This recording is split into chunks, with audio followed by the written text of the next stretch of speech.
salli ala sayyidina Muhammadin tibbil qulubi wa dawaiha. Bismillahirrahmanirrahim.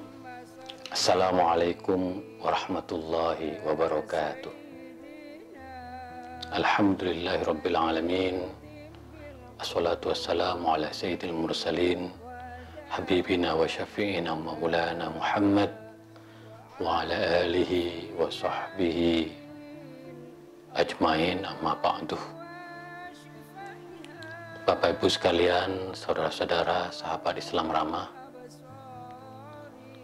alhamdulillah, puji Tuhan bahwa malam ini kita bisa melanjutkan pengajian kita, kajian kita tentang Al-Quran, Kitab Toleransi. Tentu pertama-tama kita selalu bersyukur atas rahmat dan nikmat yang diberikan Allah kepada kita semua, terutama kepada seluruh warga bangsa. Di tengah COVID-19 ini, kita masih diberi kesempatan untuk menunaikan ibadah puasa bagi yang beragama Muslim, dan tentu suasana kebatinan kita penuh dengan keceriaan, kegembiraan, karena batin kita, hati kita diisi dengan ibadah dan amal kebaikan yang setiap saat tumbuh, lahir dan subur selama bulan Ramadan. Wa qalilun min ibadiyas syakur. Allah berfirman di dalam Al-Quran, betapa sedikit dari hambaku yang bersyukur. Tetapi insya Allah di bulan Ramadan ini begitu banyak orang yang bersyukur, terus memaknai kehadiran kita di bulan Ramadan ini, meresapi segala makna yang terkandung di bulan Ramadan. Dengan syukur ini insya Allah kita akan melalui pandemi COVID-19 dengan hati yang tenang, hati yang teduh, hati yang lebih mengedepankan optimisme daripada pesimisme. Selawat serta salam marilah kita selalu senandungkan dalam kehidupan kita, karena dengan sholawat kita juga mempunyai kekuatan. Sholawat adalah obat hati kita, dan insya Allah dengan sholawat-sholawat yang kita baca, kita akan terus dilindungi, diberi keselamatan dari wabah ini. Hati kita, imunitas kita semakin baik. Saya percaya bahwa sholawat Nabi akan memperkuat imunitas fisik kita, imunitas batin kita. Maka marilah kita bersalawat, Allahumma sholli ala Sayyidina Muhammad wa ala ali Sayyidina Muhammad. Bapak Ibu sekalian, sahabat Islam ramah, malam ini seperti yang saya sampaikan pada malam-malam sebelumnya, insya Allah selama bulan Ramadan saya akan membedah ayat-ayat toleransi di dalam Al-Quran.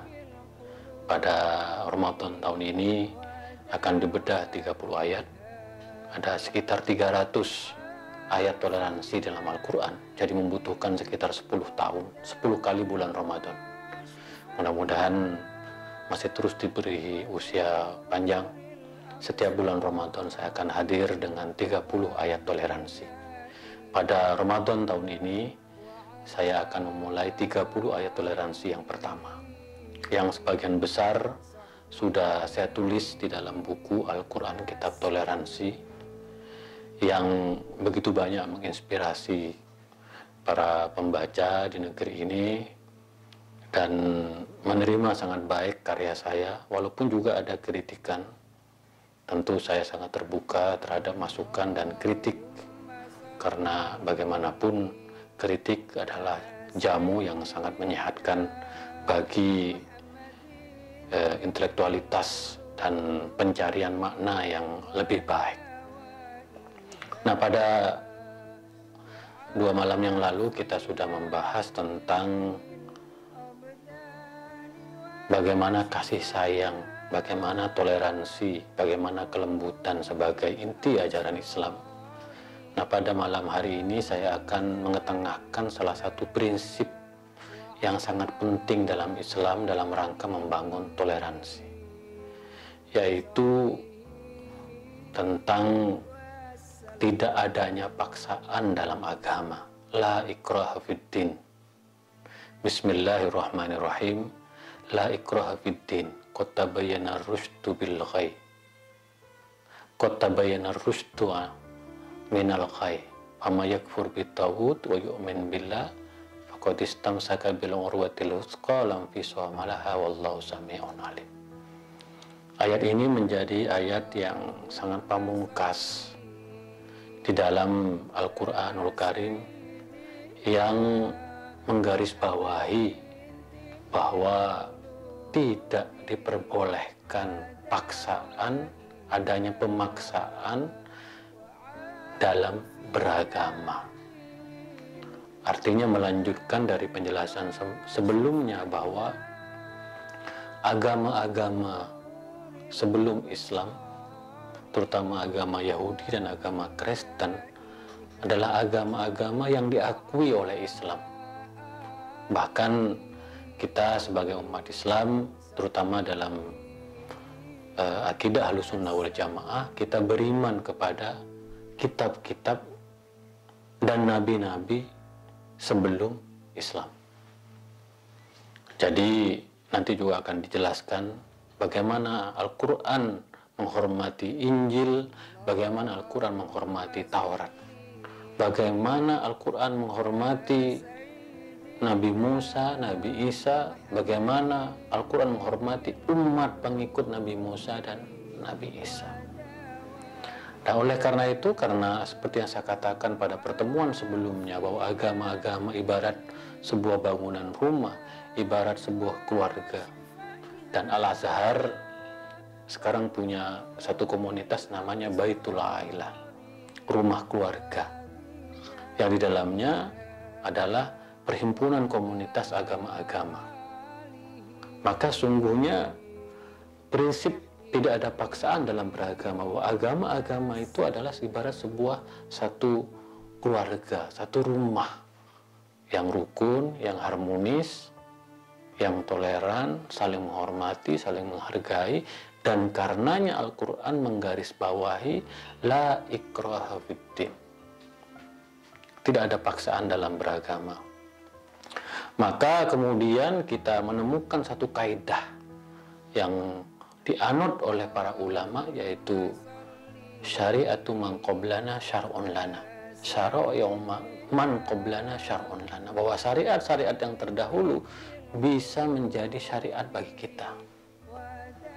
Ajaran-ajaran yang terkait dengan cinta kasih, menghormati orang tua, larangan membunuh, larangan mencuri, itu menjadi syariat dari agama-agama terdahulu yang juga diadopsi, diadaptasi oleh Islam itu sendiri. Maka kalau kita melihat wajah, watak dari Islam, itu adalah agama yang adaptif, adalah agama yang akomodatif terhadap agama-agama yang ada sebelumnya. Maka jangan aneh kalau kemudian kita melihat ada beberapa kemiripan dalam tradisi agama-agama sebelum Islam dengan agama Islam itu sendiri. Karena terjadi proses akulturasi. Bahasa Arabnya al-akhdu wal-ato, yaitu take and give di antara tradisi agama-agama sebelum Islam dengan agama Islam itu sendiri. Bahkan ada pandangan yang mengatakan bahwa agama Yahudi menekankan kepada hukum, dimensi hukum dan hak, sementara agama Kristen menekankan adalah cinta dan kasih, maka Islam adalah gabungan dari dua agama sebelumnya, yaitu yang di dalamnya ada dimensi hukum tetapi juga ada dimensi kasih. Nah, oleh karena itu ayat la ikraha fiddin, tidak ada paksaan dalam beragama, menjadi salah satu fundamen dalam membangun toleransi. Dan oleh karena itu Ibnu Qayyim al-Jauziyah dalam bukunya Ahkam Ahli Zimmah, ini buku yang sangat baik sekali. Dia mengatakan bahwa Islam tidak melarang konversi, yaitu perpindahan dari satu agama ke agama yang lain. Karena Islam menghormati keberadaan agama-agama sebelum Islam. Maka kalau kita baca sebab-sebab turunnya ayat ini di dalam kitab Asbabun Nuzul yang ditulis oleh Imam Al-Wahidi, ini sangat menarik. Ada 5 peristiwa setidaknya yang dikatakan sebagai latar belakang atau konteks turunnya ayat ini. Tapi saya hanya sampaikan beberapa konteks tersebut. Di antaranya bahwa ini ayat turun di Madinah dalam konteks adalah kaum Ansor. Ada seorang perempuan dari Ansor mengatakan, kalau saya punya anak perempuan, saya akan saya ingin agar anak saya memeluk agama Yahudi. Kita tahu bahwa hubungan antara umat Islam dan umat Yahudi pada masa itu relatif lebih harmonis. Lalu orang-orang Ansor yang mendengar bahwa ada perempuan yang ingin menjadikan anaknya memeluk agama Yahudi, tentu orang-orang Ansor protes. Tidak boleh anak kamu nanti memeluk agama Yahudi. Lalu turun la ikraha fiddin. Jangan kamu memaksa seseorang untuk memeluk agama yang lain. Ada sebuah peristiwa lain yang juga dianggap sebab turunnya ayat ini, yaitu juga warga Ansor di Madinah yang anaknya bersahabat dengan pedagang dari Syam yang kebetulan beragama Kristen. Lalu kedua anaknya memeluk agama Kristen dan orang tuanya marah-marah terhadap pilihan anaknya untuk memeluk agama Kristen. Lalu turun ayat la ikraha fiddin, tidak ada paksaan dalam beragama, silahkan dia memeluk agama Kristen. Nah, oleh karena itu Ibnu Qayyim al-Jauziyah dalam Ahkam Ahli Zimmah, ayat ini menjadi salah satu argumen bahwa konversi agama itu disahkan. Karena agama menganggap atau Islam menganggap bahwa tidak ada paksaan dalam beragama. Dan beberapa mazhab-mazhab yang lain juga membenarkan tentang bagaimana larangan paksaan dalam beragama ini termasuk dalam konteks konversi agama. Nah, oleh karena itu kita sebagai umat Islam harus betul-betul memberikan perhatian terhadap kandungan ayat ini, yaitu tentang larangan paksaan dalam beragama. Al-Imam Ar-Razi mencoba menakwilkan ayat ini, salah satu penulis Tafsir Al-Kabir, Mafatihul Ghaib. Dia mengatakan setidaknya ada 3 alasan kenapa ayat ini menjadi salah satu fundamen yang penting dalam relasi antar agama. Yang pertama, bahwa keimanan itu tidak dibangun di atas dasar paksaan. Orang beriman itu merupakan pilihan yang sangat yang sangat internal dalam diri kita, melalui proses pencarian, pemaknaan, penilaian, dan penghayatan dalam dirinya. Maka siapapun tidak bisa memaksa. Bahkan kita melihat keragaman mazhab dalam Islam, ada Ahlussunnah wal Jamaah sebagai kelompok mayoritas, ada Syiah atau Ahlul Bait, kemudian kita mendengar belakangan ada Ahmadiyah. Itu menandakan bahwa memang keimanan, keyakinan, penghayatan terhadap agama itu tidak mungkin dibangun atas dasar paksaan. Dia hadir melalui satu proses internalisasi, perjumpaan-perjumpaan, dialog-dialog, penghayatan kebatinan.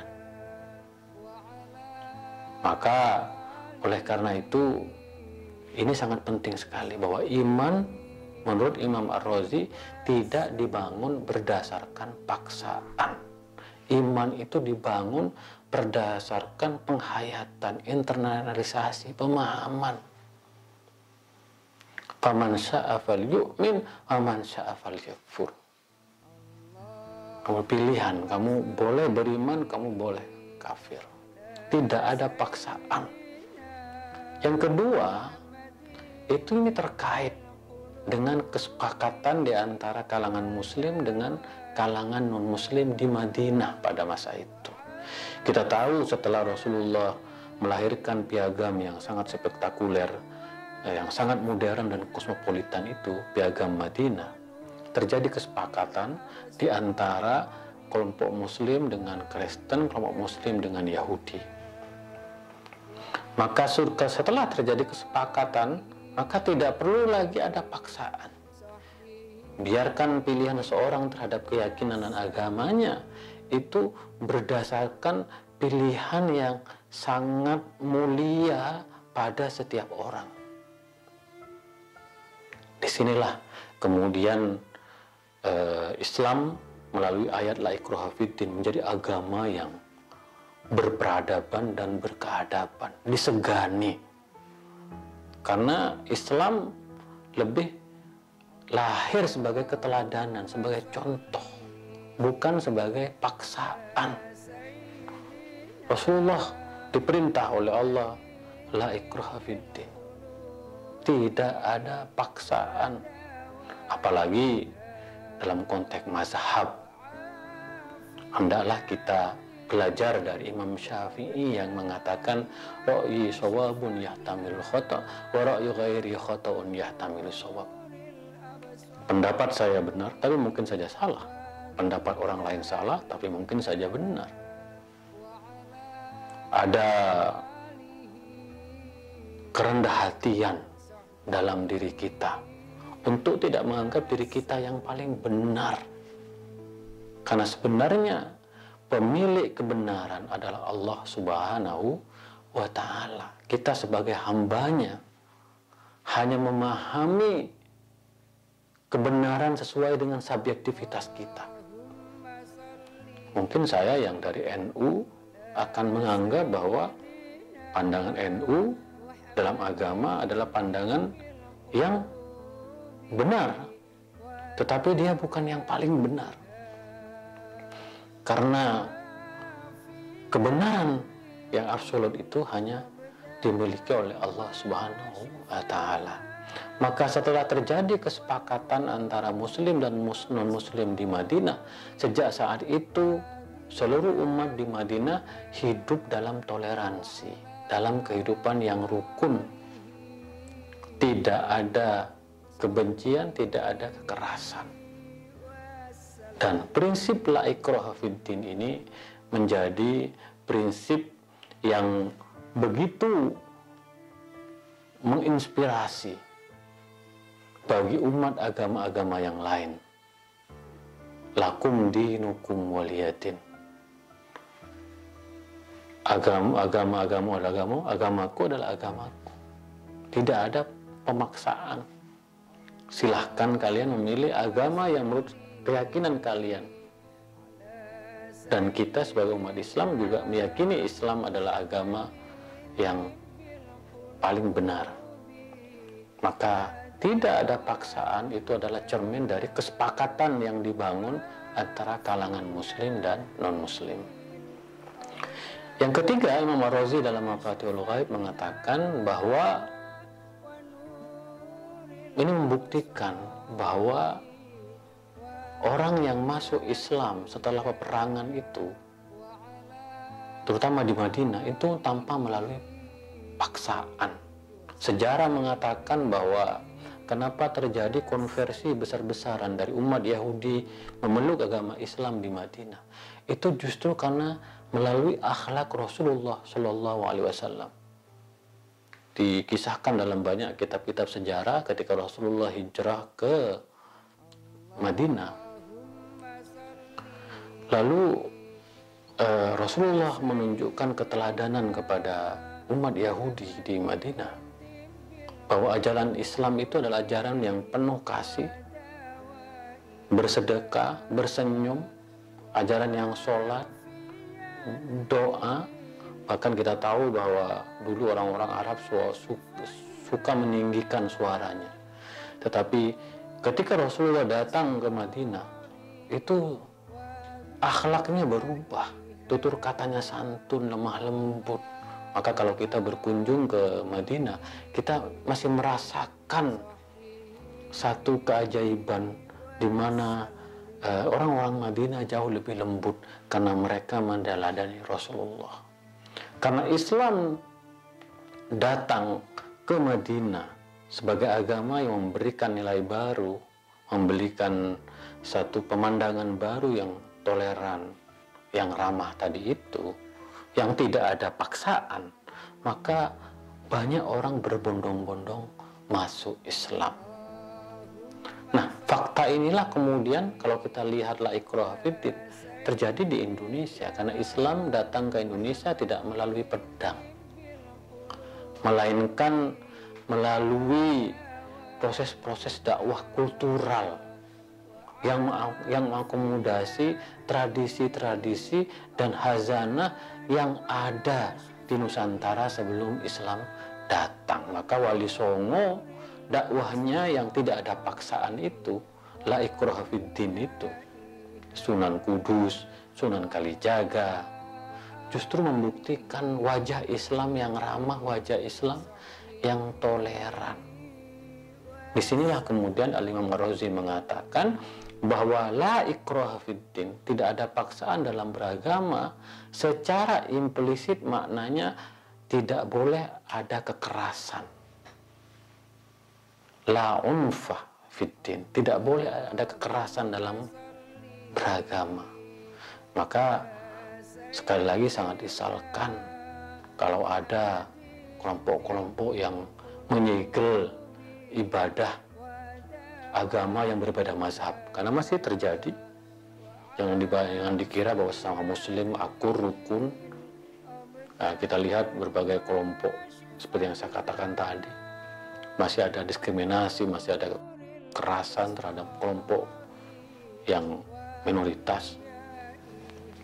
Nah, la ikraha fiddin menurut Imam Ar-Razi adalah la unfa fiddin. Paksaan saja tidak boleh, apalagi kekerasan dalam beragama. Maka ini menjadi salah satu inspirasi yang luar biasa dalam beragama, bahwa beragama itu dibangun di atas satu kesadaran yang utuh terhadap nilai-nilai agama, bukan berdasarkan pemaksaan untuk meyakini memeluk agama.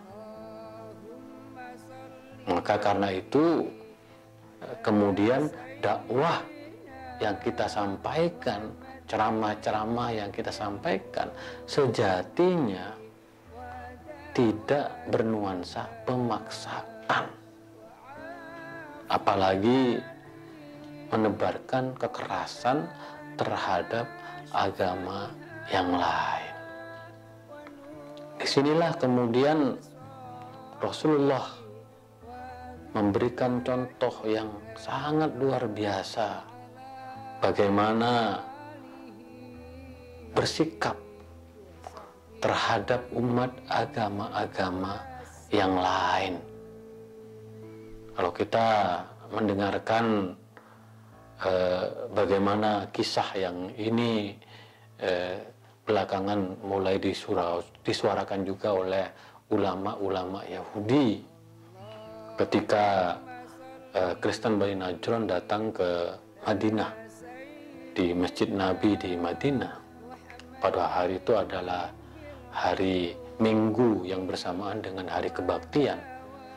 Rasulullah minta izin karena ingin melaksanakan sholat asar terlebih dahulu. Lalu kemudian orang-orang Kristen tadi itu juga menyampaikan kepada Rasulullah, kalau Rasulullah masih ingin melaksanakan sholat, kami juga akan melaksanakan kebaktian di gereja kami. Rasulullah berkata, kenapa kamu harus melakukan kebaktian di gereja? Laksanakan kebaktian di masjid kami. Lalu orang-orang Kristen ini melaksanakan kebaktian di masjid. Para sahabat memprotes kepada Nabi. Nabi, kenapa orang-orang Kristen kebaktian di masjid?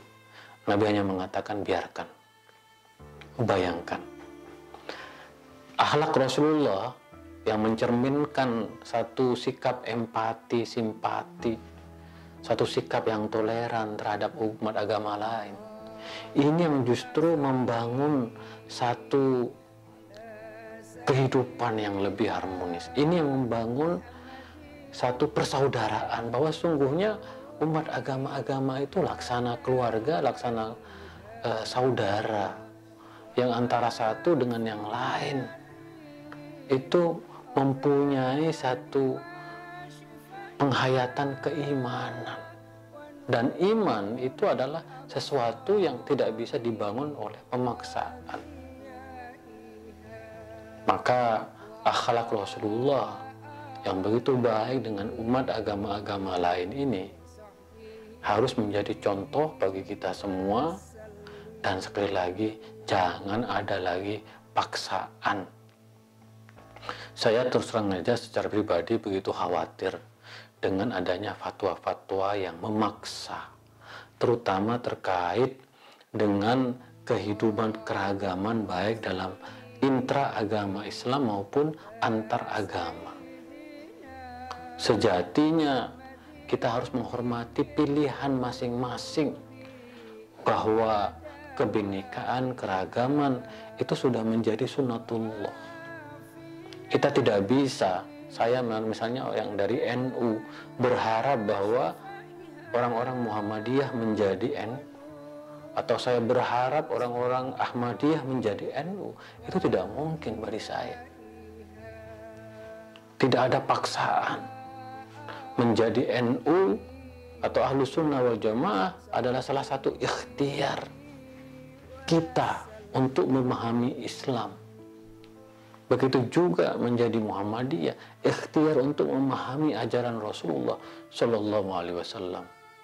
Maka bagi saya, sikap la ikraha fiddin ini sejatinya juga diamalkan dalam konteks internal agama Islam sendiri, menghormati pilihan mazhab, pilihan paham, yang itu menjadi salah satu rahmat.